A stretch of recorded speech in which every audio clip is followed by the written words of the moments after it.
So several years back, shortly after we bought this farm, and I found something of great interest. I was upstairs on the second floor of our barn, exploring, getting to know the space, and I found something very, very interesting.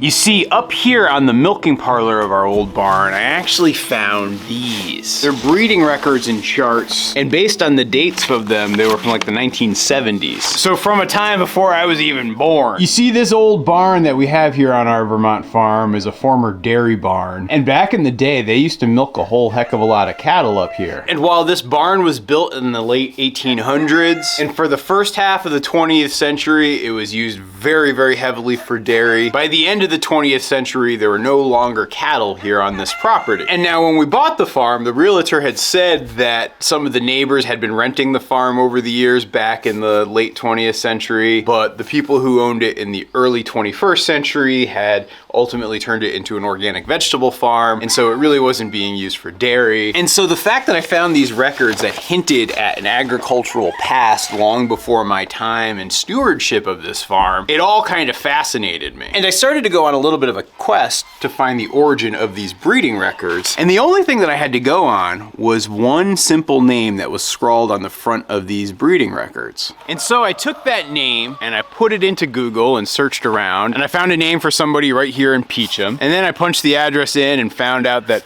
oh wait, the address is actually the farm directly across the street from us here. And so then I put two and two together and said, oh wait a minute, these were the breeding records of my neighbor, and I had always heard that my neighbor had rented the farm back in the 70s and 80s. Good morning, large white farm dogs. How are you guys doing, huh? Good morning, Mr. Toby Dog. How are you, buddy? Huh?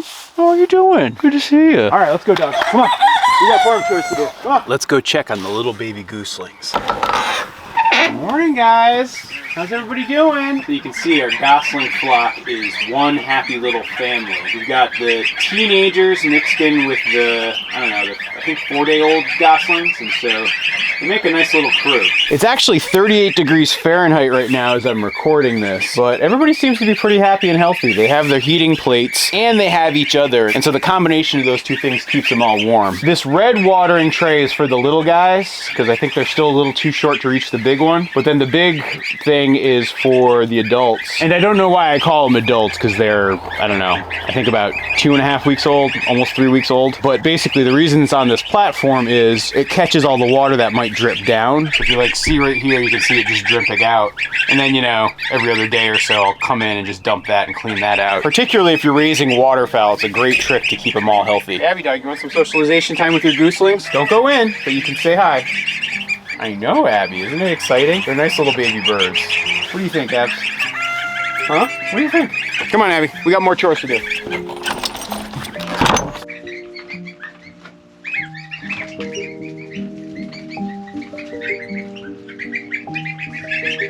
So on tap for their breakfast this morning is spent brewer's grain, a little bit of cracked corn, and a whole bunch of household kitchen scraps, which they never can seem like they can get enough of. Good morning, girls. I got food for you. Let's go, let's go. Come on, fresh slop. There you go. Back up, back up. I got more, back up. Girls are so bossy these days. All right, that's good for now. Now, when I found those dairy breeding records, I was still living down in Washington, D.C. And so I picked a weekend when I knew I was going to be up here at the farm. And on a nice Saturday morning, I headed across the street to the farm across the street with those breeding records in hand and knocked on the door. And an old man answered the door, and I introduced himself as the guy who had just purchased the farm across the street, and he seemed really friendly and really happy to meet me. And as we shook hands as a way of an introduction, I pulled out the breeding records that I had found in the barn and said, I know that your name is Francis, and I found these in our barn. Would you like them back? And I presented him with these big old moldy breeding records. The man looked taken aback by the fact that these things still existed, that I had found them, and that I had brought them back to him as a way of returning it. He looked at the breeding records and he chuckled and said, I'm retired at this point. I have no use for dairy records. You can keep them. And he proceeded to invite me inside to have a little chat. And that was the start of my friendship with my neighbor, Fran. You come with me. Toby dog, you stay here.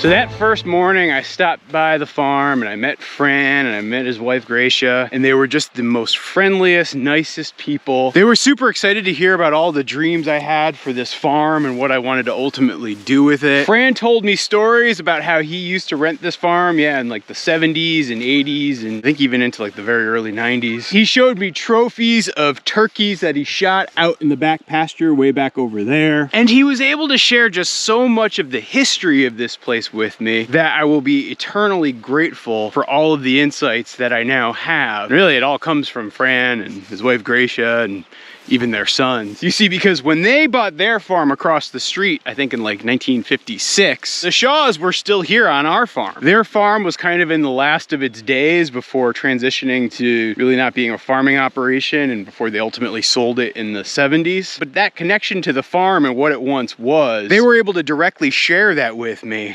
And it was just so incredible. Good morning, girls. How are you doing? How's it going there, Amanda? Hug and kiss. You being on better behavior now? And so yeah, I would go over there pretty regularly, especially when I was first moving up here. And I would just love to sit and chat with them. And Fran would tell me stories of all types and sorts. Like probably my favorite story he's ever told me, and I actually relayed it once in a video, was this time when he was a kid growing up here in East Peacham, and the barn that his father kept where they had all the heifers in actually collapsed and all the heifers came tumbling down. I'll actually leave a link for that video at the end of this video if you want to watch that and hear the story. Speaking of heifers, there's my heifers. Still hanging out close to their moms, but you can actually even see they've sort of worn a path going back and forth. But pretty soon, once the girls get down to the end of this fence row and make the turn up that way, these girls are gonna go down that way and make a turn. And so they will eventually be splitting off from their moms. What do you say, girls? Would you like some fresh grass? Looks like you've mowed this strip down pretty darn well. Hey, Toby Dog. You can see Toby Dog's up here to visit as well. A lot of folks were worried that, when I move Abby up here full time, that Toby will be separated from Abby and they won't even recognize each other. But, much like the heifer calves are nuzzling through the fence here with their moms, the dogs are going to be directly accessible to each other as well. Pull my water hose, dump this water. Yeah, I definitely like using a smaller water trough versus the big one that I used to use. Are you helping, Abby? You're being a very good girl. Yeah, Abby's still kind of like in her trial period. Like she's not fully gonna be up here yet, but probably in the next month she'll make the full-time move up to this pasture. I know people might be impatient with that, but I don't know, I feel like you gotta take your time and be very thoughtful with these things and don't rush it. Here we go, we'll let the water flow in. I will admit, I'm a little disappointed that this is still kind of just a trickle and I'm not getting as good a flow as I might have hoped. I'm gonna have to figure something out to get more pump out here. I mean, the reality is all of this water is coming from the very bottom of that hill, and so gravity is working against it, and so it takes a lot of effort to get the water up this hill. That's why when I start to develop the spring over there as well as the spring over there, I'm really hoping it's going to make for a better, more long-term sustainable solution for how I bring water to my animals. And speaking of which, if you guys are trying to connect the dots, my neighbor Bruce, who found the spring for me, he's actually Fran's son. Actually both of Fran's sons are my neighbor on the backside over there. They live right next door to each other. And much like their parents, they've been just such super nice and helpful folks to me. I just really appreciate having great neighbors like that. Hey, Kels, come on, Kels. Fresh grass, come on. Hey, Kels, fresh grass, come on. Let's go, come on. Fresh grass, come on. Come on, girls, let's go. Boss Cow, you're blocking the way there. Come on.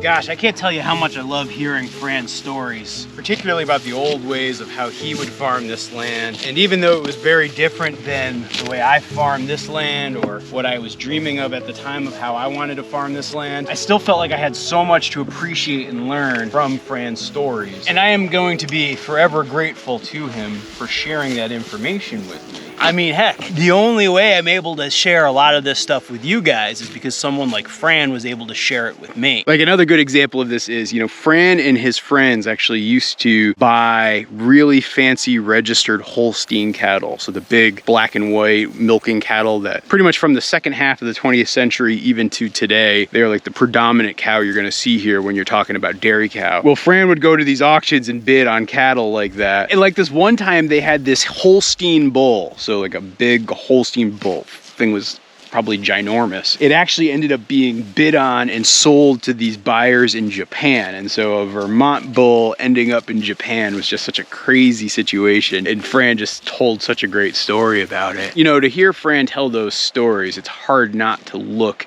back on that era with tintings of nostalgia on your sunglasses. It's a bygone era that, you know, things aren't the way they are today. Not that that's all bad, it's just different. Where is my Abby dog? Oh, there she is, way over there. I bet you guys can't even see her, so let's magnify in. Zooming. There she is, way out there. Let's call her. Hey, Abby dog, come! Here she comes, here she comes, here she comes. Come here, Abby dog. Notice how she knows the certain points to slip under the fence now? She's learning. Abby, come! And she also doesn't cut right through the cattle and make them all scatter. I think she's learning that too. Good job, sweetie, good job. So I'm gonna leave you up here on this upper pasture here this morning. I'll come back and check on you in a little bit, okay? You behave and watch over your cattle. All right, Mr. Toby Dog, I'm gonna need your help for this next project.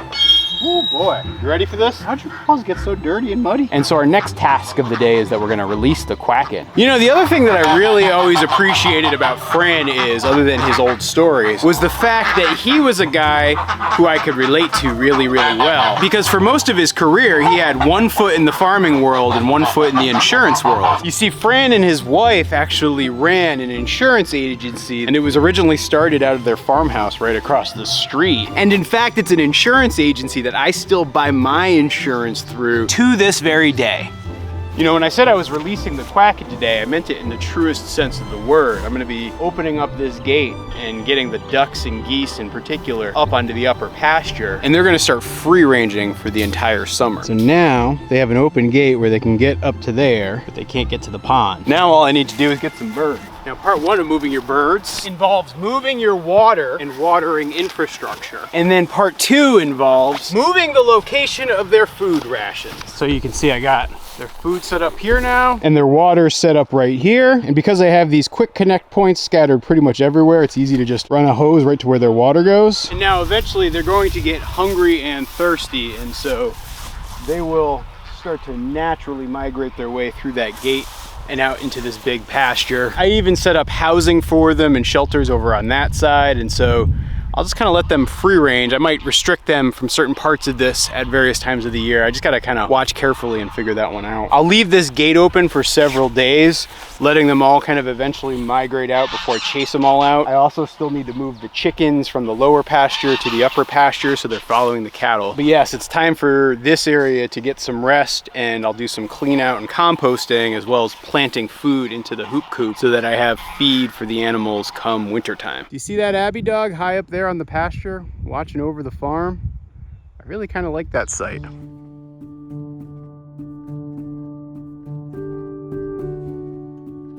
Well, yesterday I received word that Fran passed away. He was 88 years old, and he'd been dealing with some health challenges the last couple of years.